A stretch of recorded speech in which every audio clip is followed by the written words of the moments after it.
નમસ્તે, જય માતાજી। મારું નામ સુગના છે। જ્યારે મેં આંખો ખોલી ત્યારે મેં મારા સગા માતા પિતાને જોયા નહોતા। મેં આખી જિંદગી અનાથ હોવાનો ડાઘ માથે લઈને પસાર કરી। મારા પિતાના કાકા નિસંતાન હતા। તેમણે દયા ખાઈને મને દત્તક લીધી અને ઉછેરીને મોટી કરી। તેમની પત્ની એટલે કે મારી કાકી બહુ જ કઠોર સ્ત્રી હતી। સંતાન ન હોવા છતાં તેના દિલમાં મારા માટે એક ટીપું પણ મમતા નહોતી। ઉલટાનું તે હંમેશા મને ઠપકો આપતી હતી અને મારતી। કમબખ્ત છોકરી આખો દિવસ રોટલો તોડે છે અને કામના સમયે મરી જાય છે। ધનો કાકીને મારા હાથમાંથી ઝાડુ છીનવીને જોરથી ધક્કો માર્યો। મેં માંડ પોતાને પડતા બચાવી અને ગભરાયેલા અવાજમાં કહ્યું, કાકી, મેં તો આખું આંગણું સાફ કરી દીધું હતું, બસ ખૂણામાં થોડો કચરો બાકી હતો। મોં ચલાવે છે મારી સામે। તેણે મારા વાળ પકડીને મને ઊભી કરી। તારો બાપ તને મારા ગળે બાંધીને પોતે તો મરી ગયો, મારી જિંદગી જહન્નમ કરી દીધી। ભગવાનનો ડર રાખ ધનો, બચી છે। ભૈરવ કાકાએ ખાંસતા ખાંસતા ખાટલા પરથી ઊભા થવાનો પ્રયત્ન કર્યો। તમે તો ચૂપ જ રહો ડોસા, કાકીએ પાછળ ફરીને ભૈરવ કાકા સામે ગુસ્સાથી જોયું। બધી મુસીબતોનું મૂળ તમે જ છો। આ મનહૂસને ઘરમાં તમે લાવ્યા હતા, તે મારા ભાઈના દીકરાની નિશાની છે। હું તેને રસ્તા પર કેવી રીતે છોડી દેત? ભૈરવ કાકાએ બેબસીથી કહ્યું। તો હવે એનો બોજ હું શા માટે ઉઠાવું? કાકીએ ચીસ પાડીને કહ્યું અને ફરી મારી તરફ ફરી। જા વાસણ ધો અને જો એક પણ વાસણ તૂટ્યું તો આજે તારી ખેર નથી। નાની નાની ભૂલ પર હું તને એવી સજા આપીશ કે જિંદગીભર યાદ રાખીશ। હું રડતી રડતી રસોડા તરફ દોડી ગઈ। આજ મારી રોજિંદી જિંદગી હતી, નાની નાની વાત પર માર ખાવો, મહેણા સાંભળવા અને સખત સજા ભોગવવી। આ જુલ્મી વર્તને મને અંદરથી ખૂબ જ મજબૂત અને પથ્થર જેવી બનાવી દીધી હતી। જ્યારે હું યુવાન થઈ ત્યારે મારા ભૈરવ કાકાનું અચાનક અવસાન થયું। કાકાના શ્વાસ ઉખડી રહ્યા છે। કાકી, ભગવાન માટે ડૉક્ટરને બોલાવી લો, મેં રડતા રડતા વિનંતી કરી। મારી પાસે ડૉક્ટરની ફીના પૈસા નથી, મરવા દે આ ડોસાને, ધનુ કાકીએ બેરુખીથી જવાબ આપ્યો અને મોં ફેરવી લીધું। તેમના મૃત્યુ પછી તરત જ ધનુ કાકીએ મને ઘરમાંથી કાઢવાનું બહાનું શોધી લીધું। તેણે મારા માટે તેના એક દૂરના સગાના ઓળખીતાની પસંદગી કરી, જે ઉંમરમાં કાકા જેટલો જ હતો અને તેના પહેલાથી જ પત્ની બાળકો હતા। મેં તારા માટે એક સંબંધ શોધી લીધો છે। કાકાના મૃત્યુના થોડા દિવસો પછી એક દિવસ કાકીએ અચાનક જાહેરાત કરી। કયો સંબંધ છે કાકી? મેં ડરતા ડરતા પૂછ્યું। જગદીશ નામ છે તેનું, બહુ માલદાર માણસ છે। ધનુ કાકીની આંખોમાં વિચિત્ર ચમક હતી। હું એ બુઢા સાથે લગ્ન નહીં કરું। મેં પહેલી વાર કાકી સામે અવાજ ઉઠાવ્યો। તારી મરજી પૂછી કોણે છે? ધનો કાકી ગુસ્સાથી લાલપીળી થતા બોલી, મારી જાન છોડ અને દફા થઈ જા આ ઘરમાંથી। કાકી, ભગવાનનો ડર કરો, તેની તો પહેલાથી જ પત્ની અને યુવાન બાળકો છે। મેં હાથ જોડી દીધા। બકવાસ બંધ કર તારી। કાકીએ મને જોરદાર થપ્પડ માર્યો। કાલે તારા લગ્ન છે, ચૂપચાપ હા પાડી દેજે, નહીં તો જાનથી મારી નાખીશ। બીજા જ દિવસે મારા લગ્ન એ આધેડ ઉંમરના વૃદ્ધ માણસ સાથે કરાવી દેવાયા। હું તેની બીજી પત્ની બનીને એક મોટી હવેલીમાં પહોંચી। ત્યાં પગ મૂકતા જ મને ખ્યાલ આવી ગયો કે મારી જિંદગી હવે વધુ ભયાનક થવાની છે। એ ઘરમાં પૂરેપૂરી હકૂમત તેની પહેલી પત્ની વિમલાની હતી। હું રસોડામાં જતી તો ત્યાં મને નોકરાણીઓ કરતાં પણ ખરાબ વર્તન સહન કરવો પડતો। એ છોકરી, આ વાસણ ધોઈને મૂક અને પછી માલકીનના પગ દબાવ। ઘરની જૂની નોકરાણી સરોજે મને હુકમ આપ્યો। હું આ ઘરની માલકીન છું, મેં ધીમા અવાજે વિરોધ કર્યો। માલકીન, સરોજે જોરદાર તમાચો માર્યો। માલકીન એક જ છે આ ઘરમાં, તું માત્ર એક નોકરાણી છે, ચાલ કામ કર। મારે તો મારી જિંદગી ગુજારવાની હતી। મેં ખામોશીથી વાસણ ધોવાનું શરૂ કરી દીધું। મને ખબર હતી કે હવે આજ મારું નસીબ છે। શિયાળાની એક ધ્રુજાવતી સવારે વિમલાએ નહાવાની જગ્યાએ કપડાંનો એક બહુ મોટો ઢગલો મૂકીને મને બોલાવી। આ બધા કપડાં આજે જ ધોવાઈ જવા જોઈએ। વિમલાએ સખ્તીથી કહ્યું। માલકીન, પાણી બહુ ઠંડુ છે અને મારી તબિયત પણ કંઈક ખરાબ લાગી રહી છે। મેં કાંપતા અવાજે કહ્યું, તબિયત ખરાબ છે તો જઈને મરી જા, ચૂપચાપ કપડાં ધો, નહીં તો આજે તને રોટલીનો એક ટુકડો પણ નહીં મળે। મેં બરફ જેવા ઠંડા પાણીમાં હાથ નાખ્યા અને કપડાં ધોવા લાગી। મારા હાથ સૂન થઈ ગયા હતા, પણ હું અટકી શકું તેમ નહોતી। બપોર સુધીમાં મેં બધા કપડાં ધોઈને દોરડા પર સૂકવી દીધા। આ કમીઝ બરાબર સાફ નથી થઈ। વિમલાએ કમીઝ ખેંચીને જમીન પર ફેંકી દીધી। આને ફરીથી ધો, મેં પૂરી તાકાતથી તેને ઘસી।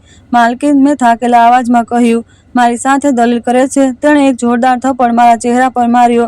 જે કહ્યું છે તે કર। મેં તે કમીઝ ઉઠાવી અને ફરી નળ પાસે બેસી ગઈ।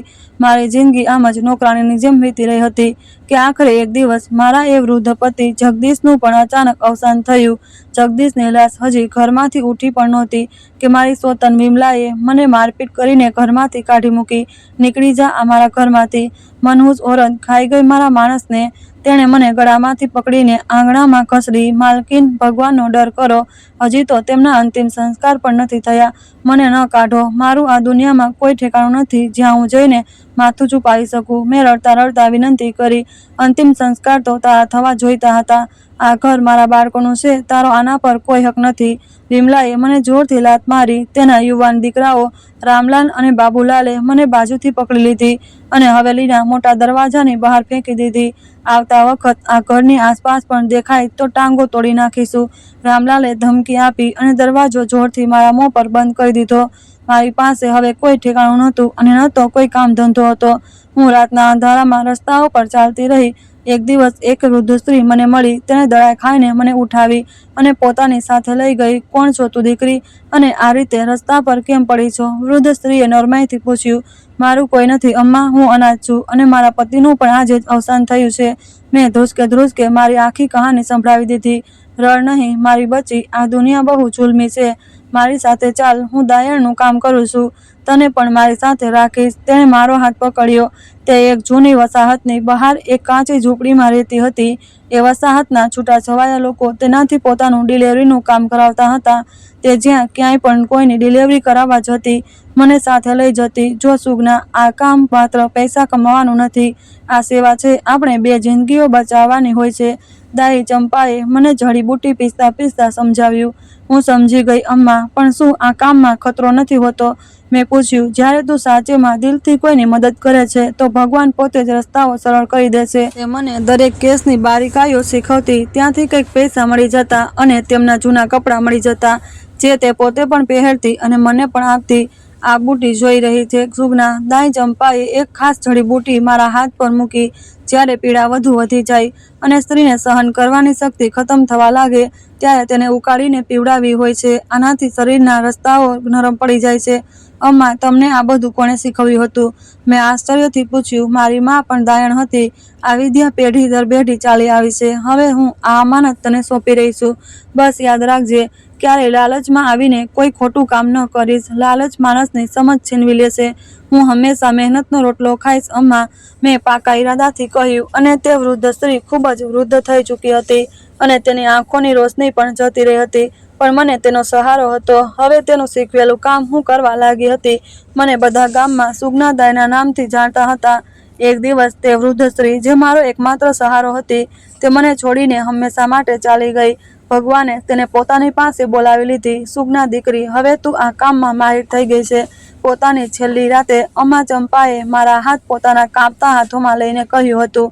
મને હવે શાંતિ છે કે મારા પછી તારું ગુજરાન થઈ જશે. આવી વાતો ન કરો અમ્મા, હું હમણાં વૈદ્યને બોલાવી લાવું છું. મેં ગભરાઈને કહ્યું. નહીં દીકરી, હવે મારો બોલાવો આવી ગયો છે. બસ યાદ રાખજે, ક્યારે કોઈ મજબૂર પાસેથી પૈસા માટે સોદો ન કરીશ. આ જ દાયણના છેલ્લા શબ્દો હતા. તે દિવસે મને સાચે જ લાગ્યું કે આજે હું બિલકુલ એકલી થઈ ગઈ છું. હવે હું તે જૂના વિસ્તારની એ ઝૂંપડીમાં બિલકુલ એકલી રહેતી હતી. જિંદગી એકવાર ફરી મારી પરીક્ષા લઈ રહી હતી. પણ મેં પણ હાર ન માનવાનો નિર્ણય કરી લીધો હતો. એક રાતે વસાહતના એક મજૂર ગભરાયેલો આવ્યો. સુગનાદાઈ, મારી પત્ની પીડાથી તડપી રહી છે. જલ્દી ચાલો, તમે ચાલો, હું મારો સામાન લઈને આવું છું. મેં તરત દુપટ્ટો ઓઢ્યો. મારી પાસે તમને આપવા માટે પૈસા નથી દાઈ. મજૂરે શરમથી માથું ઝુકાવી દીધું. મેં તમારી પાસેથી પૈસા માગ્યા છે શું? તમે બસ જલ્દી ચાલો, મેં શક્તિથી કહ્યું. મામલો થોડો જટિલ હતો, પણ મેં મારી પૂરી કાબિલિયત લગાવી દીધી અને બાળક બરાબર રીતે પેદા થઈ ગયો. મજૂરે રડતા રડતા મને ઢગલાબંધ દુઆઓ આપી. વસાહતની પાછળ એક નવું દવાખાનું બની રહ્યું હતું. લોકોએ મારી તરફ આવવાનું ઓછું કરી દીધું હતું. બધા લોકો દવાખાને જવા લાગ્યા હતા. મારા ઘરમાં કેટલાય દિવસ સુધી ચૂલો નહોતો સળગતો. સુગના દીકરી, કાલની રોટલી અને દાળનો ઉધાર બાકી છે. ક્યારે આપીશ? નંદુ ચાચાએ પોતાની દુકાન સામેથી પસાર થતા મને અવાજ આપ્યો. ચાચા, કોઈ કામ આવ્યું તો સૌથી પહેલા તમારું દેવું ચૂકવી દઈશ. મેં નજર ઝુકાવીને કહ્યું. કામ ક્યાંથી આવશે દીકરી? હવે તો નવું દવાખાનું ખુલી ગયું છે. હવે તારી જૂની દાયણગીરી કોણ માને છે? તું બીજું કોઈ કામ કેમ નથી શોધી લેતી? નંદુ ચાચાએ મહેણું માર્યું. મેં આખી ઉંમર આ જ કામ કર્યું છે ચાચા, હવે બીજું શું શીખીશ?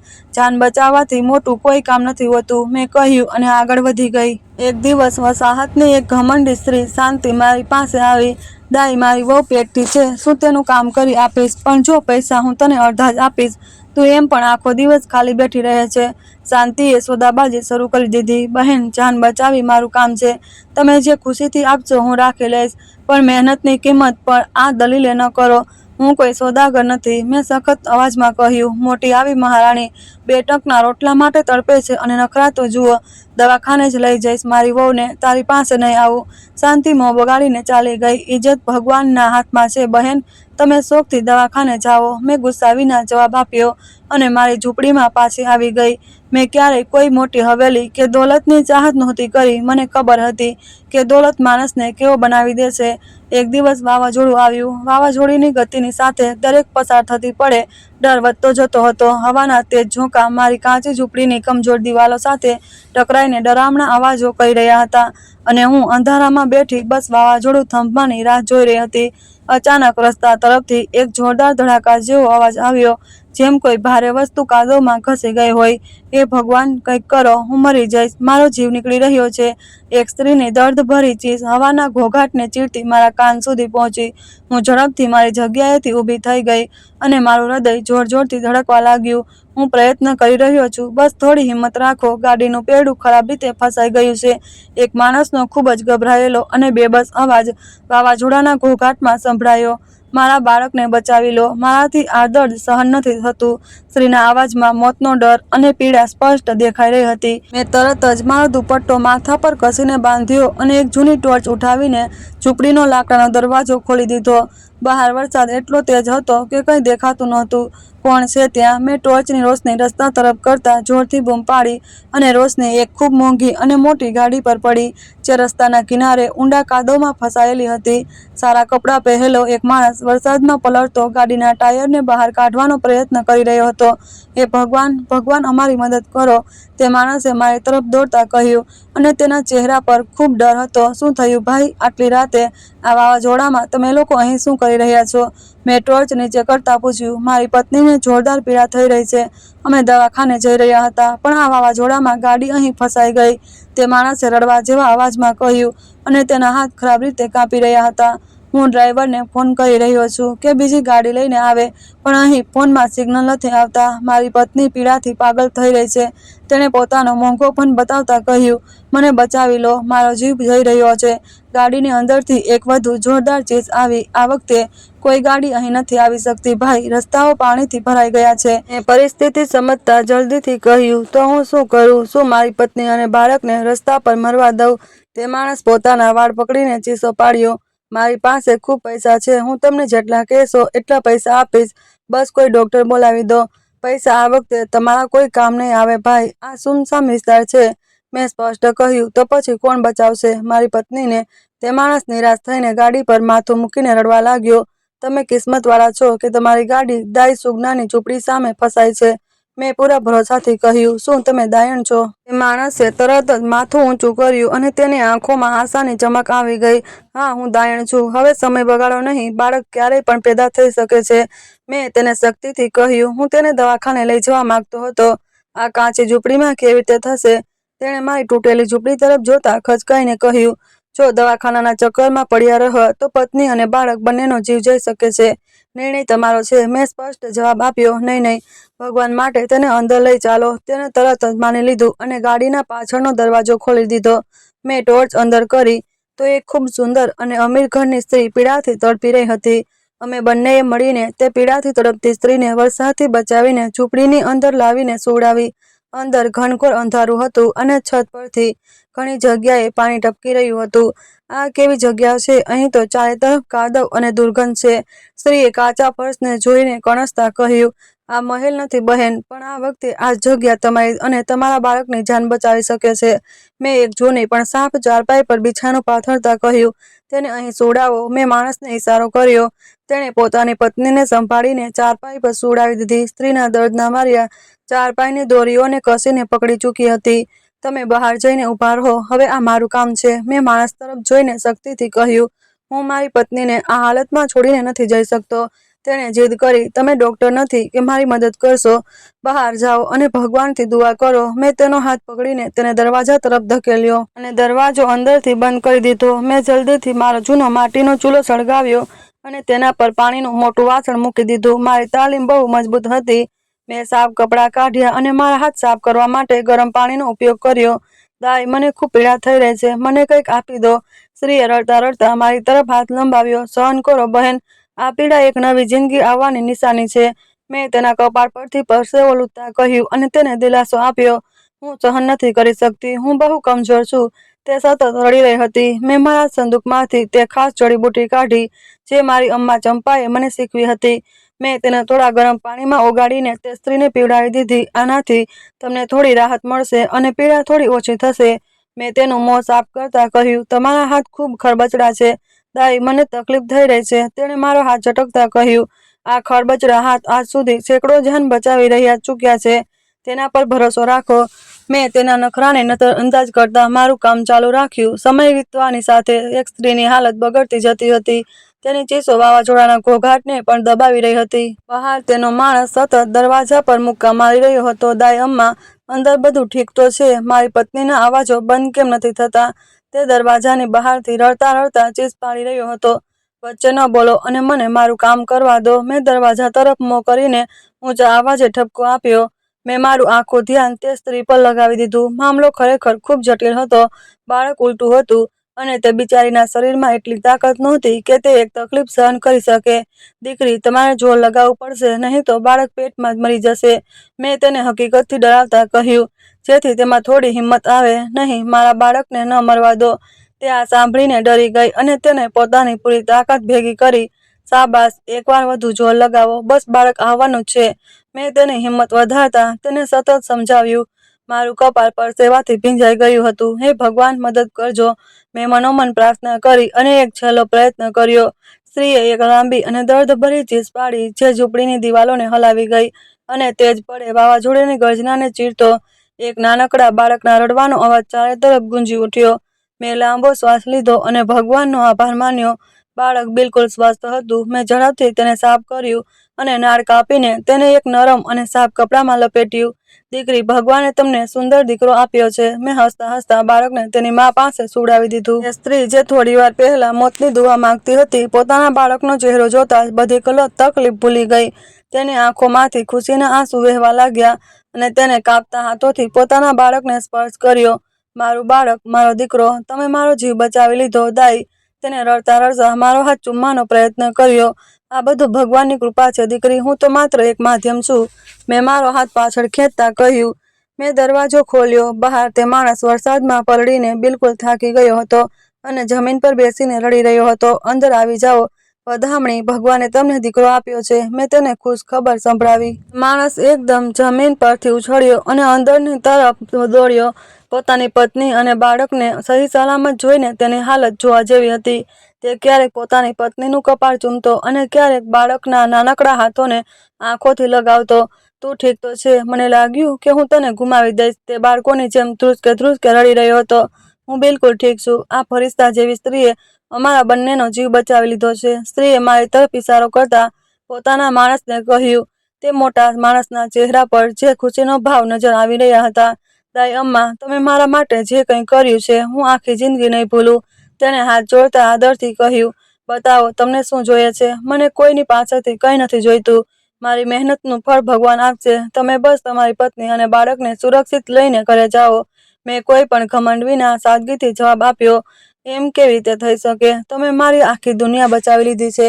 તેણે માથું હલાવતા કહ્યું. આ ઝૂંપડી ખૂબ તૂટી ફૂટી છે અને જગ્યાએ જગ્યાએથી ટપકી રહી છે. તમે આમાં કેવી રીતે રહો છો? આ મારો મહેલ છે. હું આમાં જ ખુશ છું. મેં ટપકતી જગ્યા નીચે વાસણ મૂકતા કહ્યું. નહીં, હું તમને અહીં નહીં રહેવા દઉં. તેણે પોતાના ખિસ્સામાંથી એક ખૂબ જ સુંદર ચમકદાર કાર્ડ કાઢ્યું અને મારી તરફ લંબાવ્યું. આ મારું કાર્ડ રાખો. હું આ શહેરનો એક ખૂબ મોટો બિઝનેસમેન છું. પહેલા તમે મારી ઓફિસે આવી જાઓ. હું તમારી ઓફિસ આવીને શું કરીશ? પણ મેં કાર્ડ જોયા વિના પૂછ્યું. ત્યાં તમને એક ખૂબ સારી અને પાકી નોકરી મળશે અને રહેવા માટે એક પાકું ઘર પણ આપીશ. આ મારું તમને વચન છે. તેણે ખૂબ ગંભીરતાથી કહ્યું. હું ચૂપ રહી. મને કોઈ પણ પ્રકારની લાલચ નહોતી. હું આવતીકાલે સવારે તમારી રાહ જોઈશ. જરૂર આવજો. તેણે મારા હાથમાં કાર્ડ પકડાવતા ફરીથી કહ્યું. વાવાઝોડું થંભી રહ્યું છે. હવે તમે લોકો જઈ શકો છો. મેં કાર્ડને મારા દુપટ્ટાના પાલવમાં બાંધતા વાત બદલી દીધી. ખરેખર વરસાદ અટકી ચૂક્યો હતો અને હવાઓ પણ શાંત થઈ ગઈ હતી. તે માણસે પોતાનો ફોન કાઢ્યો. હવે સિગ્નલ આવી રહ્યા હતા. તેણે પોતાના ડ્રાઈવરને ફોન કર્યો અને થોડી જ વારમાં બીજી એક મોટી ગાડી ત્યાં પહોંચી ગઈ. તેમણે ખૂબ સંભાળીને બાળક અને માને બીજી ગાડીમાં બેસાડ્યા. જતાં જતાં તે સ્ત્રીએ મને ઢવળાબંધ દુઆઓ આપી અને તે માણસ એકવાર ફરી મને કાલે ઓફિસ આવવાની યાદ અપાવીને ચાલ્યો ગયો. તેમના ગયા પછી ઝૂંપડીમાં ફરી એ જ જૂની ખામોશી અને એકલતા છવાઈ ગઈ. સૂરજની તેજ કિરણો ઝૂંપડીની તૂટેલી છત પરથી સીધી મારા ચહેરા પર પડી રહી હતી. વાવાઝોડું પસાર થઈ ચૂક્યું હતું, પણ પોતાની પાછળ તબાહી અને કાદવનો એક મોટો સમુદ્ર છોડી ગયું હતું. મેં ભારે પાંપણો ખોલી અને ખાટ પરથી ઉઠીને ભીની જમીન પર પગ મૂક્યો. ફર્શ પર જગ્યાએ જગ્યાએ પાણી ભરાયું હતું અને રાતભર છત પરથી ટપકતા પાણીએ આખી ઝૂંપડીને દલદલ બનાવી દીધી હતી. સુગનાતાઈ, રાતે તો બહુ ગજબ થઈ ગયો. તારી ઝૂંપડી સહી સલામત કેવી રીતે રહી ગઈ? પાડોશન લાજોએ દરવાજા વિનાની જગ્યાએથી ડોક્યું કરતા આશ્ચર્યથી પૂછ્યું. ભગવાને કૃપા કરી લાજો બહેન, નહીં તો વાવાઝોડું તો સાચે જ જીવલેણ હતું, મેં ગંભીરતાથી જવાબ આપ્યો. રાતે વસાહતવાળાઓએ એક ખૂબ મોટી ગાડી જોઈ હતી. તારા દરવાજા પર શું મામલો હતો? લાજોની આંખોમાં જિજ્ઞાસા સ્પષ્ટ નજર આવી રહી હતી અને તે ઝૂંપડીની અંદર પગ મૂકી ચૂકી હતી. એક માણસની ગાડી ખરાબ થઈ ગઈ હતી. તેમની પત્નીને પીડા થઈ રહી હતી. મેં તેમનો કેસ કર્યો અને મેં નાનો અને સીધો જવાબ આપ્યો, જેથી તે વધારે સવાલ ન કરે. અમે લોકો લાગતા હતા, પૈસા તો બહુ આપીને ગયા હશે. લાજોએ કટાક્ષભર્યા સ્મિત સાથે મારી તરફ જોયું. મેં તેમની પાસેથી કોઈ પૈસા નહોતા માંગ્યા. તેમણે મને કાર્ડ આપ્યું છે અને પોતાની ઓફિસ નોકરી માટે બોલાવી છે. મેં કોઈ ખાસ ભાવ વિના વાતનો જવાબ આપ્યો. નોકરી? એ પણ તને? લાજો જોરથી હસી પડી. એ અમીરની વાતોમાં ન આવતી સુગનાતાઈ. આ કોઈ પોતાનું કામ કઢાવીને ગરીબને ઓળખતા પણ નથી. મારું કામ તો લોકોનો જીવ બચાવવાનો છે, તેમની નિયતને પારખવાનું નહીં. તું જા, તારું કામ કર. મેં શક્તિથી તેની ઝૂંપડીની બહાર નીકળવાનો ઈશારો કર્યો. લાજો મોં બગાડતી ચાલી ગઈ, પણ તેની વાતોએ મારા મનમાં એક વિચિત્ર બેચેની પેદા કરી દીધી. મેં નિર્ણય કરી લીધો કે મારે તે મોટા માણસની ઓફિસે જવું જ પડશે. અનુજ બેટા, જરા અહીં આવ. મારી એક વાત સાંભળ. મેં ગલીમાં રમતા મહોલ્લાના એક બાળકને અવાજ દીધો. જી મોચી, શું કામ છે? અનુજ દોડતો મારી પાસે આવ્યો અને તેના કપડાં કાદવથી ભરેલા હતા. આ જરા વાંચીને જણાવ, આ કાર્ડ પર શું લખ્યું છે? મેં તે કાર્ડ તેના નાના હાથોમાં આપતા પૂછ્યું. મોસી, આ તો અંગ્રેજીમાં લખ્યું છે. કોઈ ખૂબ મોટી કંપનીનું નામ છે. અનુજે કાર્ડને ધ્યાનથી જોતા પોતાની તૂટેલી ફૂટેલી અંગ્રેજીના સહારે કહ્યું. સરનામું શું લખ્યું છે આના પર? મારે જવાનું છે ત્યાં. મેં બેચેનીથી તેના ચહેરા તરફ જોતા પૂછ્યું. આ તો શહેરના સૌથી મોટા વિસ્તારનું સરનામું છે મોસી. ગ્રીન એમરાલ્ડ એરિયાની કોઈ બહુ ઊંચી ઇમારત છે. અનુજે મને કાર્ડ પાછું આપતા જણાવ્યું. ત્યાં સુધી જવાનું કેટલું ભાડું લાગશે બેટા? મેં મારી જેબ ટટોળતા ચિંતાથી પૂછ્યું. મારી પાસે બસ થોડા સિક્કા હતા. ઓછામાં ઓછા 100 તો લાગશે. બસનું? તમે પગપાળા બિલકુલ નથી જઈ શકતી. તે જગ્યા અહીંથી બહુ દૂર છે. અનુજે સાદગીથી જવાબ આપ્યો અને ફરી પોતાના દોસ્તો સાથે રમવા દોડી ગયો. મેં મારી જેબમાંથી સિક્કા કાઢીને ગણ્યા. તે કુલ 90 થયા. મંજિલ દૂર હતી અને ભાડું ઓછું હતું. મેં પણ નક્કી કરી લીધું હતું કે હવે હું પાછળ નહીં હટું. વસાહતથી મેન રસ્તા સુધીનો રસ્તો અડધો કલાકનો પગપાળા હતો. વાવાઝોડા પછી રસ્તા પર કાદવ અને ખાડા પડી ગયા હતા. હું સંભાળીને પગ મૂકતી આગળ વધી રહી હતી. મારા પગ ભૂખને કારણે કાપી રહ્યા હતા, પણ મેં પોતાને અટકવા ન દીધી. આખરે હું બસ સ્ટોપ પર પહોંચી ગઈ. થોડી વાર પછી એક તૂટેલી ફૂટેલી બસ ત્યાં આવીને ઊભી રહી. મેં જલ્દીથી બસની અંદર પગ મૂક્યો. બસમાં ખૂબ ભીડ હતી. માંડ માંડ ઊભા રહેવાની જગ્યા મળી. ભાડું કાઢો અમ્મા, જલ્દી કરો. કંડક્ટરે લોઢાનો સિક્કો પોતાની ટિકિટ બુક પર વગાડતા ઊંચા અવાજે મને કહ્યું. આ લો ભાઈ 90. મને ગ્રીન એમરાલ્ડ એરિયા ઉતારી દેજો. મેં મુઠ્ઠીમાં દબાવેલા તે છેલ્લા સિક્કા તેની હથેળી પર મૂકી દીધા અને આશાભરી નજરોથી તેને જોયો. 90 ગ્રીન એમરાલ્ડ એરિયાની નથી થતા અમ્મા, ત્યાંનું ભાડું 100 રૂપિયા છે, એટલે 10 વધુ કાઢો. કંડક્ટરે પૈસા ગણતા ગુસ્સાથી મને ઘૂર્યું અને પોતાના હાથ આગળ વધાર્યો. મારી પાસે બસ આટલા જ છે બેટા, ભગવાન માટે ગુજારો કરી લો. હું બહુ મજબૂર છું. મેં હાથ જોડતા તેને મનાવવાનો પ્રયત્ન કર્યો. મજબૂર હો તો પગપાળા ચાલો. આ કોઈ મફતની બસ નથી, ન મારા બાપનો પેટ્રોલ પંપ છે. આટલા સ્ટોપ પર ઉતરી જજો. કંડક્ટરે ખૂબ સખ્તી અને બેરહમીથી કહ્યું. આવો, જુલમ ન કરો. મારે બહુ જરૂરી કામથી જવાનું છે. મારી નોકરીનો સવાલ છે, મેં રડતા અવાજે કહ્યું અને મારી આંખોમાં આંસુ આવી ગયા. મને તમારી નોકરીથી કોઈ લેવા દેવા નથી. ભાડું પૂરું કરો, નહીં તો નીચે ઉતરી જાઓ અને લોકોની જગ્યા ન રોકો. કંડક્ટરે બસનો દરવાજો વગાડતા ડ્રાઈવરને બ્રેક લગાવવાનો ઈશારો કર્યો. હું શરમથી પાણી થઈ રહી હતી. આખી બસના લોકો મને જોઈ રહ્યા હતા. મેં માથું ઝુકાવી દીધું અને બસના દરવાજા તરફ વધવા લાગી. મને લાગ્યું કે મારો સફર અહીં જ ખતમ થઈ ગયો છે અને હું ક્યારેય તે ઓફિસ સુધી નહીં પહોંચી શકું. ઊભા રહો ભાઈ, હું આપી દઉં છું આના 10 રૂપિયા. પાછળથી બસની સીટ પર બેઠેલા એક સફેદ દાઢીવાળા વૃદ્ધ માણસે પોતાના ખિસ્સામાંથી પૈસા કાઢતા કંડક્ટરને અવાજ દીધો, આલો બાબાજી ટિકિટ. કંડક્ટરે જલ્દીથી રૂપિયા પકડીને એક પર્ચી તેના હાથમાં આપી દીધી અને આગળ વધી ગયો. ખૂબ ખૂબ આભાર. ભગવાન તમને આનું ફળ આપશે. મેં ભીની આંખોથી તે નેક ઇન્સાન તરફ જોઈને આભાર માન્યો અને ત્યાં જ એક લોઢાના દંડાને પકડીને ઊભી થઈ ગઈ. બસનો સફર બહુ લાંબો અને થકવી નાખનારો હતો. જેમ જેમ બસ શહેરના અંદરના અને મોટા વિસ્તારો તરફ વધી રહી હતી, નજારો બદલાઈ રહ્યો હતો. તૂટેલા રસ્તાઓ હવે પહોળા અને સાફ સુથરા રસ્તાઓમાં બદલાઈ ગયા હતા. કાચી વસાહતોની જગ્યા ઊંચી અને સુંદર ઇમારતોએ લઈ લીધી હતી. ચારે તરફ મોંઘી ગાડીઓ દોડી રહી હતી. હું બારીમાંથી બહાર જોતા મારી અને તે લોકોની દુનિયાનો ફરક વિચારી રહી હતી. આ કેવી દુનિયા હતી જ્યાં એક તરફ લોકો ભૂખથી મરી રહ્યા હતા અને બીજી તરફ પૈસા રસ્તાઓ પર વહી રહ્યા હતા. મારી વિચારસરણી મને તે મોટા માણસ તરફ લઈ ગઈ. તે સાચે જ બહુ અમીર હતો. જે પ્રકારની ગાડીઓ તે વિસ્તારમાં ચાલી રહી હતી, તે રાતે તેની પાસે પણ તેવી જ એક ગાડી હતી. મને આશા થવા લાગી કે તે મારી હાલત જોઈને મારા પર દયા ખાઈને મને કોઈ નાની મોટી નોકરી આપી દેશે, જેનાથી મારા 2 ટંકના રોટલાનો સહારો થઈ જશે. ગ્રીન એમરાલ્ડ એરિયા આવી ગયો છે. જેને ઉતરવું હોય તે દરવાજા પર આવી જાય. કંડક્ટરના તેજ અવાજે મારા વિચારોને તોડી નાખ્યા. હું જલ્દીથી દરવાજા તરફ વધી અને બસ ઊભી રહેતા જ નીચે ઉતરી ગઈ. બસ તેજ રફતારથી આગળ નીકળી ગઈ અને હું એક બિલકુલ નવી અને અજાણી દુનિયાની વચ્ચે ઊભી હતી. મારી ચારે તરફ કાચ અને લોખંડથી બનેલી આસમાનને ચૂમતી ઇમારો ઊભી હતી. મેં દુપટ્ટામાંથી તે કાર્ડ કાઢ્યું અને તેના પર લખેલા ઇમારતનું નામ વાંચવાનો પ્રયત્ન કર્યો. આમ તેમ ઘણા લોકો સૂટ પહેરીને હાથમાં ચામડાના બેગ લઈને ઝડપી ચાલી રહ્યા હતા. કોઈ કોઈની તરફ નહોતું જોઈ રહ્યું. મેં મશીન જેવી દુનિયામાં મારા જેવા ખરબચડા હાથોવાળા અને જૂના કપડેલા પહેરેલી દાયરને કોઈ અહેમિયત નહોતી. મેં હિંમત ભેગી કરી અને એક દુકાન બહાર ઊભેલા ચોકીદાર પાસે ગઈ. ભાઈ, જરા આ સરનામું બતાવી દેશો કે આ ઇમારત ક્યાં છે? મેં કાર્ડ તેની તરફ લંબાવતા ખૂબ કાયદાથી પૂછ્યું. આ સીધા હાલ પર ચાલતી જાઓ. જે એ સૌથી ઊંચી કાળા કાચવાળી ઇમારત છે એ જ છે. ચોકીદારે કાર્ડ પર એક નજર નાખી અને પોતાની બંદૂક સીધી કરતા ઇશારો કર્યો.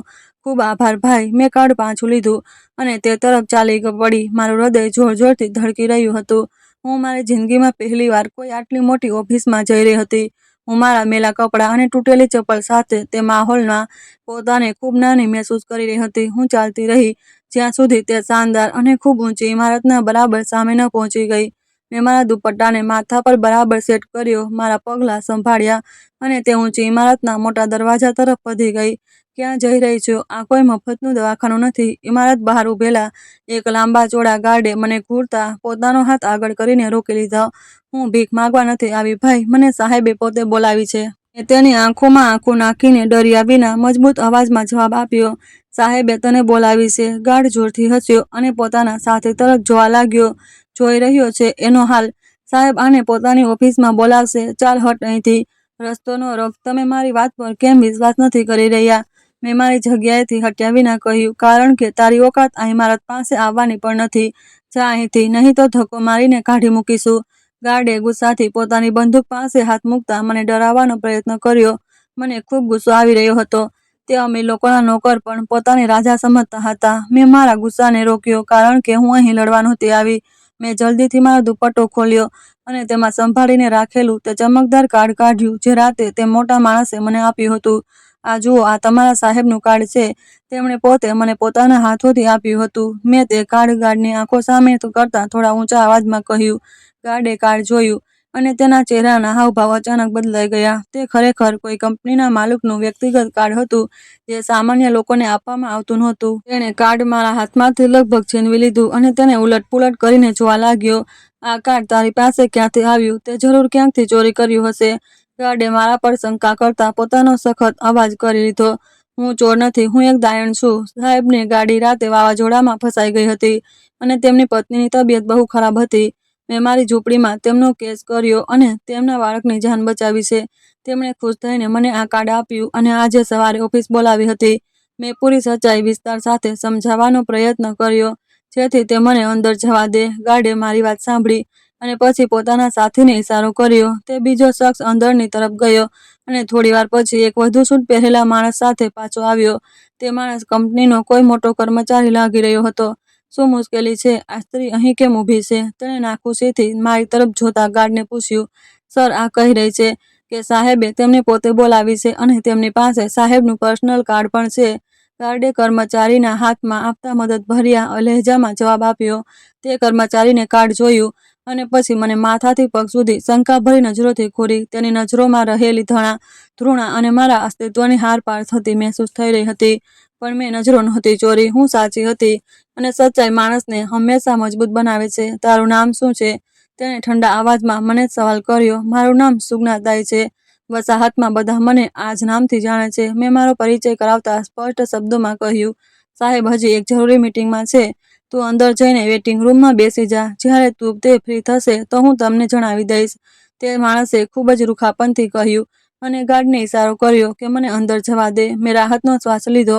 ગાર્ડે કાચનો ભારે દરવાજો મારા માટે ખોલ્યો અને મેં તે ઠંડી અને ડરામણી બિલ્ડિંગની અંદર મારું પહેલું પગલું મૂક્યું. અંદરની દુનિયા બહારથી પણ વધારે હેરાન કરનારી હતી. ફર્શ એટલું ચમકદાર હતો કે તેમાં માણસ પોતાનો ચહેરો જોઈ શકતો હતો. છત પર લાગેલી મોટી મોટી રોશની આંખોને અંધ કરી રહી હતી. હવામાં એક વિચિત્ર સુગંધ હતી જે મારા મગજ માટે બિલકુલ નવી હતી. હું દબાયેલા પગલે ચાલતી સોફાઓની કતાર તરફ વધી અને એક નરમ સોફાને કિનારે સંકોચાઈને બેસી ગઈ. મારું હૃદય જોર જોરથી ધડકી રહ્યું હતું. શું તે શખ્સ મને ઓળખશે? શું તે પોતાના વાયદા પૂરા કરશે? હું રાહ જોવા લાગી, આ વાતથી બિલકુલ બેખબર કે આ શાનદાર ઇમારત થોડી જ વારમાં મને મારા માટે એક ભયાનક કેદખાનું બનાવવાની છે અને મારા પર તે ઇલ્ઝામ લગાવવાનો છે જેનું મેં ક્યારેય સપનામાં પણ નહોતું વિચાર્યું. મેં મારા હાથોને એકબીજામાં શક્તિથી જકડી લીધા અને નજરો ફર્શ પર જમાવી દીધી. ઓફિસનો તે ઠંડો અને ચમકદાર વેઇટિંગ રૂમ મારા માટે કોઈ કેદખાનાથી ઓછો નહોતો. હું સતત દિવાલ પર લાગેલી મોટી ઘડિયાળના કાંટાઓને જોઈ રહી હતી જે ખૂબ ધીમેથી સરકી રહ્યા હતા. મારી નજરો વારંવાર તે મોટા કાચવાળા દરવાજા તરફ ઉઠી જતી જ્યાંથી મને મારા બોલાવવાની ભારે આશા હતી. દાઈ સુગના કોણ છે? સાહેબે અંદર બોલાવી છે. એક સૂટ પહેરેલા નોકરે હાથમાં એક જાડી ફાઇલ પકડીને મોટી અને ગૂંજતી અવાજમાં બૂમ પાડી. જી હું છું, હું આવું છું. મેં જલ્દીથી મારી જગ્યાએથી ઊભી થઈ, મારા મેલા દુપટ્ટાને ખભા પર બરાબર કર્યો અને ઝડપથી તેની તરફ વધી.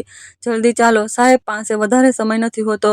તેમને બીજા પણ ઘણા જરૂરી કામ છે. નોકરે ખૂબ ખરાબ નજરથી મારી તૂટેલી જૂતી તરફ જોતા કહ્યું અને આગળની તરફ ચાલી પડ્યો. હું તેની પાછળ ચાલતી એક ખૂબ મોટા અને શાનદાર રૂમમાં અંદર ગઈ.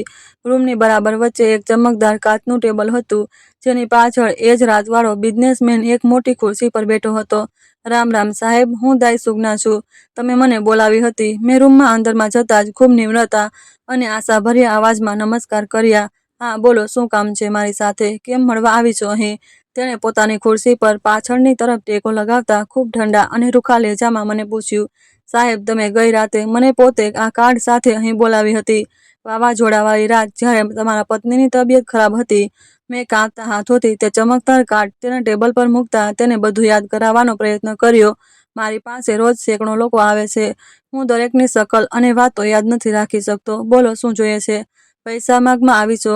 તેણે મારી વાત પર ધ્યાન આપ્યા વિના પોતાના ખિસ્સામાંથી પાકીટ તરફ હાથ લંબાવ્યો અને ઘમંડી અંદાજમાં બોલ્યો. નહીં સાહેબ, તમે કહ્યું હતું કે તમે મને નોકરી અને માથું છુપાવવા માટે એક પાકું ઘર આપશો. મારા સંજોગો બહુ ખરાબ છે અને મોહલ્લામાં મારું કામ બિલકુલ ખતમ થઈ ચૂક્યું છે. મેં શરમ અને દુઃખથી મારી નજરો ઝુકાવતા મારા દિલની વાત જણાવી. નોકરી અને મારી આ ઓફિસમાં?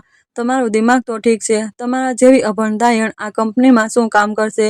તેણે જોરથી હસતા મેણું માર્યું અને ખૂબ ખરાબ નજરથી મારી તરફ જોયું. એવું લાગી રહ્યું હતું કે એક રાતમાં જ તેના બધા એહસાન ખતમ થઈ ચૂક્યા હતા. પણ સાહેબ, તમે તો ગઈ રાતે મારી સાથે પાકું વચન આપ્યું હતું. તમે રડી રહ્યા હતા અને મારા હાથ જોડી રહ્યા હતા. મેં આશ્ચર્ય અને આઘાતથી તેના ચહેરાને જોયો જ્યાં ગઈ રાતવાળી કોઈ આભાર માનવાની કે નરમાઈ દેખાતી નહોતી રહી. અમીરોના વાયદા તમારા જેવા ગરીબો માટે નથી હોતા. આ લો થોડા પૈસા અને જાઓ અહીંથી. મારો કિંમતી સમય ખરાબ ન કરો. કેટલાક નોટ મારી તરફ ટેબલ પર મૂક્યા અને ફરી પોતાની ફાઇલ પર ઝૂકી ગયો.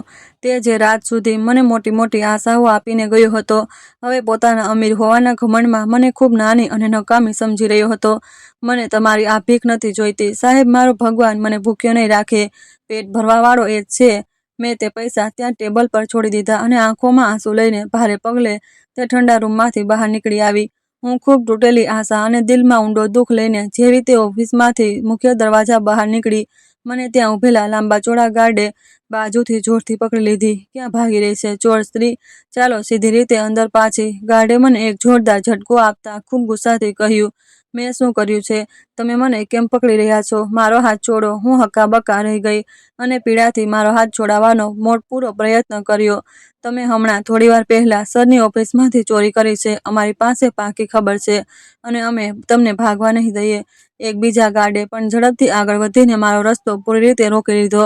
મેં કોઈ ચોરી નથી કરી. કેવી વાતો કરી રહ્યા છો? હું તો હમણાં જ સાહેબને મળીને બહાર આવી રહી છું. મારા પગ નીચેથી જમીન નીકળી ગઈ હતી અને હું ડરથી કાંપવા લાગી હતી. સરે અમને પોતે તમને પકડવાનો સખત હુકમ આપ્યો છે અને સીસીટીવી કેમેરાની રેકોર્ડિંગ પણ અમારી પાસે મોજૂદ છે, જેમાં તમે ચોરી કરતી નજર આવી રહ્યા છો. પહેલા ગાર્ડે મને ધક્કો મારતા ખૂબ શક્તિથી જવાબ આપ્યો, હું એવી સ્ત્રી બિલકુલ નથી. હું તો માત્ર એક રાત પહેલા વાવાઝોડામાં તેમની મદદ માટે ગઈ હતી. મેં જિંદગીમાં ક્યારેય ખોટી કમાણીનો એક કોળિયો પણ નથી ખાધો. મેં કોઈ ચોરી નથી કરી. હું તેમની સામે રોઈ રોઈને વિનંતીઓ કરી રહી હતી, પણ તે પથ્થરદિલ મારી એક વાત સાંભળવા તૈયાર નહોતા. ત્યારે ગાર્ડે મારા કાનની બિલકુલ પાસે આવીને ખૂબ કટાક્ષભર્યા અને ધીમા લહેજામાં કહ્યું, તમે એક અમીર માણસના કહેવા પર મદદની આશા લઈને તેની ઓફિસ પહોંચી ગઈ. તો શું તમે એ અમીર લોકોને નથી જાણતા? આ જે મીઠી વાતો કરે છે તે ક્યારેય નિભાવતા નથી. આ ગરીબોને આમ જ જૂઠા જાળમાં ફસાવી દેશે. મારું હૃદય આ સાંભળીને ખરાબ રીતે દહેલાઈ ગયું અને મારા બધા હોશ જાણે શૂન્ય થઈ ગયા. ગાર્ડે મને બાજુમાંથી પકડી અને બેરહેમીથી ઘસડતા એક અંધારા રૂમમાં ધકેલી દીધી, જે તે જ ઓફિસના પાછળના અને સુમસામ હિસ્સામાં બનાવેલો હતો. જ્યાં સુધી સાહેબનો આગલો હુકમ નથી આવતો ત્યાં ચૂપચાપ અહીં સડીશ. ખબરદાર જો અવાજ કર્યો. ગાર્ડે મને અંદર ફર્શ પર ફેંકીને બહારથી ભારે લોઢાનો દરવાજો બંધ કરી દીધો. મને તે એકલા અને અંધારા રૂમમાં જમીન પર બેસાડી દેવામાં આવી હતી. તે રૂમમાં ઘનઘોર અંધારું હતું અને એક વિચિત્ર ગુંગળામણ અને સીલનની દુર્ગંધ હતી. મારા પર ચોરીનો આટલો મોટો અને જૂઠો ઇલ્ઝામ લાગ્યો હતો કે હું જમીન પર માથું મૂકીને ધ્રુસકે ધ્રુસકે રડી પડી હતી. ઘણો લાંબો અને દર્દભર્યો સમય વીતી ગયો. થોડી વાર પછી તે રૂમનો બહારનો દરવાજો ચરમરાહટના એક ખરાબ અવાજ સાથે ખુલ્યો. બે માણસો અંદર આવ્યા. તેમાંથી એક એ જ ગાર્ડ હતો જેણે મને બહારથી પકડી હતી અને એક બીજો કોઈ નવો શખ્સ હતો જેના હાથમાં ચામડાનો એક બ્રીફકેસ હતો. જે દાય, જો તમે શરાફતથી આ વાત માની જાઓ છો કે આ ચોરી તમે જ કરી છે, તો તમને કેટલા રોકડા પૈસા આપીને અહીંથી સહેલાઈથી છોડી દેવામાં આવશે. તે બીજા શખ્સે પોતાનો બ્રીફકેસ ખોલીને પૈસાની ચમકદાર ઘડીઓ બતાવતા ખૂબ જ ચાલાકી અને ધીમા અંદાજમાં મને એક લાલચ આપી, અને જો તમે આ ચોરી નહીં માનો તો સાહેબ તમને પોલીસના હવાલે કરીને સીધા જેલમાં મોકલી દેશે, જ્યાં તમે આખી ઉંમર સળતી રહેશો. ગાર્ડે પોતાની બંદૂક સીધી કરતા મને ડરાવતા શક્તિથી કહ્યું, હું મારા ઉપર આ ગંદો અને જૂઠો ઇલ્ઝામ ક્યાંય નહીં લાગવા દઉં. મેં કોઈ ચોરી નથી કરી. મેં મારી આંખોમાં આંસુ લઈને ખૂબ પાકા ઈરાદા સાથે ગુસ્સાથી તેમને જવાબ આપ્યો, તમે કાચી વહાતની બેવકૂફ સ્ત્રી છો. પૈસા લો અને પોતાનો જીવ છોડાવો, નહીં તો જેલની ચક્કી પીસવી પડશે અને તમારું નામ હંમેશા માટે ખરાબ થઈ જશે. તે શખ્સે મારા બિલકુલ પાસે આવીને મને વધુ ડરાવવાનો પ્રયત્ન કર્યો. હું જૂઠું બોલીને મારી આખી ઉંમરની મહેનતના રોટલાને ખોટું નથી કરી શકતી, ભલે મારે તેને કરેલા ગુનામાં જેલ જ કેમ ન જવું પડે. જ્યારે મેં ચોરી જ કરી નથી તો હું કેમ ચોરી માનું? મેં મારી જગ્યાએથી ઊભા થઈને પૂરી તાકાત અને ઊંચા અવાજમાં તેમને મારો છેલ્લો નિર્ણય સંભળાવી દીધો. તમારા ગરીબોની આ જ સમસ્યા છે. આ અમીર લોકો માત્ર તમારી ચોરી મનાવવાના કારણે તમને આ પૈસા આપીને અહીંથી હંમેશા માટે મોકલી દેશે. આ તેમનો તરીકો છે. પણ જો તમે ચોરીથી મુકરી ગયા તો તમને સાચે જેલ મોકલી દેવામાં આવશે. ગાર્ડે એક ઊંચું હાસ્ય કરીને મને દુનિયાદારી સમજાવવાનો પ્રયત્ન કર્યો. તો તમે કેવી જિદ્દી સ્ત્રી છો. જીદ છોડો, આ બધા પૈસા લો અને ચૂપચાપ અહીંથી ચાલી જાઓ. બીજા શખ્સે પૈસાની તે ગરડી મારા ચહેરાની બિલકુલ સામે કરી દીધી. હું ક્યારેય પણ કોઈ કિંમત પર જૂઠું નહીં બોલું. મારો ભગવાન જાણે છે કે હું સાચી છું. તમે લોકો જે ચાહો તે કરી લો. મારે પોલીસને બોલાવી છે તો બોલાવી લો. હું મારા ઈરાદા પર પહાડની જેમ અડગ રહી અને તેમના પૈસા તરફ જોવાનું પણ પસંદ ન કર્યું. તે બંને માણસો ખામોશ થઈને એકબીજાના ચહેરા જોવા લાગ્યા. રૂમમાં એક વિચિત્ર ખામોશી છવાઈ ગઈ. ત્યારે રૂમના ખુલ્લા દરવાજા પર ભારે પગલાંનો અવાજ સંભળાયો. થોડી જ વાર પછી તે બિઝનેસમેન, જેના પત્નીને રાતના સમયે મેં મોતને મુખમાંથી બહાર કાઢ્યા હતા, તે મારી સામે ઊભો હતો. જિંદગી બચાવવાની તાકાત તો ભગવાનની જ હોય છે, પણ તેના માટે એક નાનું માધ્યમ હું બની હતી. મેં વિચાર્યું કે હવે આ અમીર માણસ મારા પર પોતાનો બધો ગુસ્સો ઉતારશે કે પોલીસ બોલાવીને મને બેઇજ્જત કરશે. પણ આ વખતે ન તેના ચહેરા પર કોઈ ગુસ્સો હતો, ન કોઈ અકળ અને ન કોઈ નફરત હતી. બલકે તેની આંખોમાં આંસુ ચમકી રહ્યા હતા અને તેનો ચહેરો શરમથી લાલ થઈ રહ્યો હતો. સાહેબ, ભગવાન માટે વિશ્વાસ કરો, મેં કોઈ ચોરી નથી કરી. તમારા આ નોકરોએ મારા પર ખોટો ઇલ્ઝામ લગાવ્યો છે. મેં રડતા રડતા હાથ જોડીને તરત મારી સફાઈ રજૂ કરી. તે બિઝનેસમેન કંઈ બોલ્યા વિના ધીમે ધીમે ચાલતો આગળ વધ્યો અને મારા પગમાં જમીન પર બેસી ગયો. આ તમે શું કરી રહ્યા છો સાહેબ? તમે આટલા મોટા માણસ છો, ઊભા થાઓ અહીંથી. હું તેની આ હેરાન કરી દેનારી હરકત પર બિલકુલ હક્કાબક્કા રહી ગઈ અને પાછળ હટી ગઈ. મને માફ કરી દો સુગના બહેન, બસ હું આ જ સાચો જવાબ સાંભળવા માંગતો હતો. તેણે પોતાની આંખોમાં નમી અને ખૂબ વધારે ઇજ્જત અને શરમથી ભરેલા અવાજમાં કહ્યું, મારી સાથે તે ગાર્ડ અને તે બીજો માણસ પણ પૂરી રીતે હેરાન ઊભા હતા. રૂમનો તે ડરામણો માહોલ એકદમ બદલાઈ ચૂક્યો હતો. આ બધું એક બહુ મોટી પરીક્ષા હતી સુગના બહેન, તમારા ચારિત્રને પારખવાની પરીક્ષા. તે બિઝનેસમેને ઊભા થઈને પોતાના આંસુ લૂછતા મને અસલ વાત જણાવી. પરીક્ષા? કેવી પરીક્ષા સાહેબ? તમે મને બધાની સામે ચોર બનાવી દીધી. હું ગુસ્સા અને ખૂબ વધારે દુઃખથી કાંપી રહી હતી. હું મારી આટલી મોટી કંપની માટે એક ખૂબ અગત્યની જગ્યા માટે કોઈ એવા માણસને શોધવા માંગતો હતો જે સૌથી મુશ્કેલ સંજોગો અને લાલચમાં પણ સચ્ચાઈનો સાથ ક્યારેય ન છોડે. તેણે ખૂબ ગંભીરતા અને ગર્વથી મારી આંખોમાં જોતા કહ્યું, પણ તમે મારા પર આ ચોરીનો ઇલ્ઝામ કેમ લગાવ્યો?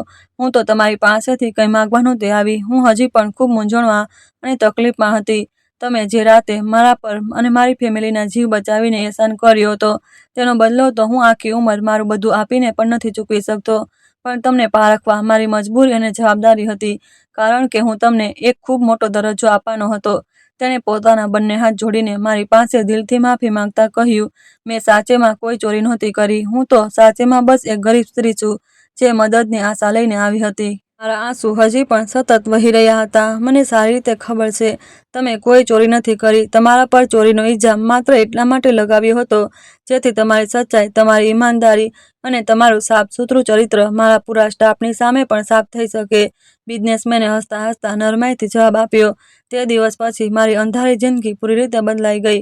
તે બિઝનેસમેને માત્ર મારી પાસેથી આખી ઓફિસ સામે માફી જ ન માગી, બલકે મને પોતાની તે મોટી ઓફિસમાં એક ખૂબ જ ઇજ્જતવાળી અને મોટી નોકરી આપી. નોકરી પણ એવી કે દરેક ગાર્ડ, દરેક નાનો મોટો નોકર અને દરેક જણ મને ઝૂકીને સલામ કરીને પસાર થતો હતો. તેણે રહેવા માટે તે જ શહેરના એક સારા વિસ્તારમાં એક નાનું પણ ખૂબ જ સુંદર પાકું ઘર મને મારા નામ કરી દીધું. તે માણસ મારો એટલો ખ્યાલ રાખતો જેમ કોઈ સગો ભાઈ પોતાની સગી બહેનનો રાખતો હોય. થોડા સમય પછી જ્યારે હું તેમના ઘરે ગઈ તો તે બાળક જે અમીર બિઝનેસમેનનો હતો અને જેણે મારા ખરબચડા હાથોમાં તે તોફાની રાતે જન્મ લીધો હતો, તે હવે મોટો થઈ રહ્યો હતો. આજે તે બાળક મને પોતાની સગી ભાઈનો દરજ્જો આપે છે અને તે બિઝનેસમેન અને તેની પત્નીએ પોતાની મોટી બહેનનું સ્થાન આપ્યું હતું. મિત્રો, આ કહાની આપણને શીખવે છે કે માણસની અસલી ઓળખ તેની ઈમાનદારી, મહેનત અને બીજાઓની સાચા દિલથી કરેલી મદદથી બને છે, ન કે તેની ગરીબી કે સંજોગોથી. ભલે જિંદગીમાં કેટલી પણ મુશ્કેલીઓ આવે, લોકોથી ધોકો મળે કે અપમાન સહન કરવો પડે, જો માણસ સચ્ચાઈનો રસ્તો નથી છોડતો અને લાલચમાં આવીને ખોટું કામ નથી કરતો, તો આખરે ભગવાન અને કિસ્મત બંને તેનો સાથ આપે છે અને તેને જરૂર તેની મહેનત અને સારા કર્મોનું ફળ મળે છે. આ કહાની એ પણ શીખવે છે કે અમીર ગરીબનો ફરક ઇન્સાનિયતથી મોટો નથી હોતો અને જે વ્યક્તિ બીજાઓની મદદ કોઈ પણ લાલચ વિના કરે છે તેની ઇજ્જત એક દિવસ જરૂર વધે છે અને તેની જિંદગીમાં સન્માન અને સુખ આપોઆપ આવી જાય છે. મિત્રો, તમે લોકો કયા શહેરથી અમારી કહાની સાંભળી રહ્યા છો અને તમને આ કહાની જો પસંદ આવી હોય તો પ્લીઝ કમેન્ટ કરીને જણાવો. આ વિડીયોને લાઇક કરો, શેર કરો અને હાઈપ આપો. સાથે જ ચેનલને સબસ્ક્રાઈબ કરવાનું ન ભૂલશો. અને જો તમને મારી મહેનત પસંદ આવી હોય તો મને સુપર થેન્ક્સ આપીને તમારો પ્રેમ અને સપોર્ટ જરૂર બતાવો, જેથી હું તમારા માટે આવી જ શાનદાર કહાનીઓ લાવતી રહું. આ કહાની પૂરી રીતે કાલ્પનિક છે અને તેનો ઉદ્દેશ્ય માત્ર મનોરંજન તથા એક સકારાત્મક સામાજિક સંદેશ આપવાનો છે. કહાનીમાં દર્શાવેલ પાત્રો, સ્થાન અને ઘટનાઓ કોઈ પણ વાસ્તવિક વ્યક્તિ કે ઘટના સાથે મેળ ખાઈ જાય તો તેને માત્ર સંયોગ જ સમજવો. આ કહાનીનો હેતુ ઈમાનદારી, મહેનત અને ઇન્સાનિયત જેવા મૂલ્યોને પ્રોત્સાહન આપવાનો છે, ન કે કોઈ વ્યક્તિ, વર્ગ કે પૈસાની ભાવનાઓને ઠેસ પહોંચાડવાનો છે. આભાર.